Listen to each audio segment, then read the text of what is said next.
DJ Amit सहेलिया के संगे अपना ससुराल में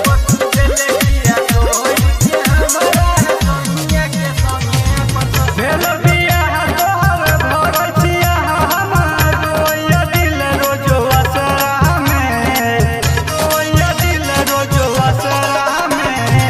भेल बियाह तोहर भरल छिया हमार रोइया दिल रोजो असरा में तब तू गेला किया छोड़ के हमारा सहेलिया के संगे अपना ससुराल में तब तू गेले किया छोड़ के हमारा सैया के संगे अपन ससुराल डीजे अमित सैया के संगे अपना ससुराल में तब तू गेले किया छोड़ के हमारा सैया के संगे अपन ससुराल।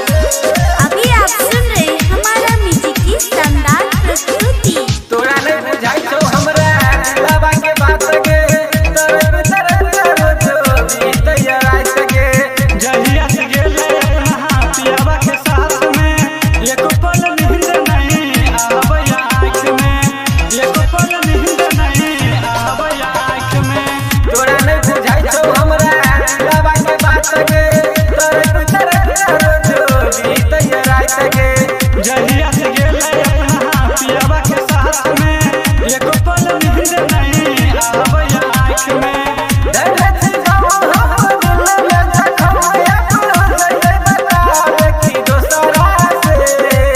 तब तू गेला किया छोड़ के हमारा सैया के संगे अपना ससुराल में तब तू गेले किया छोड़ के हमारा सैया के संगे अपन ससुराल डीजे अमित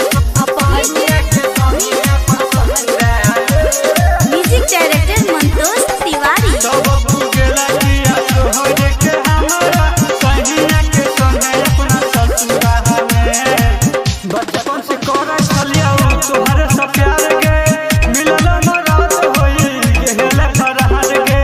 हम नहीं जानलियो इतना छही बेकार गे दिलवा में तीर हमरा कैले यार पार गे दिलवा में तीर हमरा कैले यार पार गे बचपन से कोरा छलिया तोहरे से प्यार गे मिलल मराद होई गेल फरहार गे हम नहीं जानलियो इतना छही बेकार गे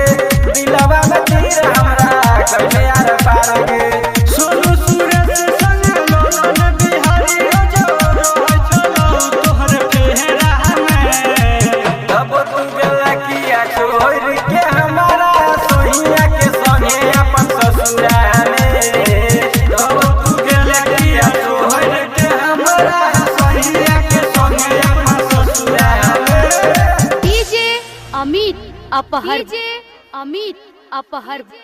अमित अपहर।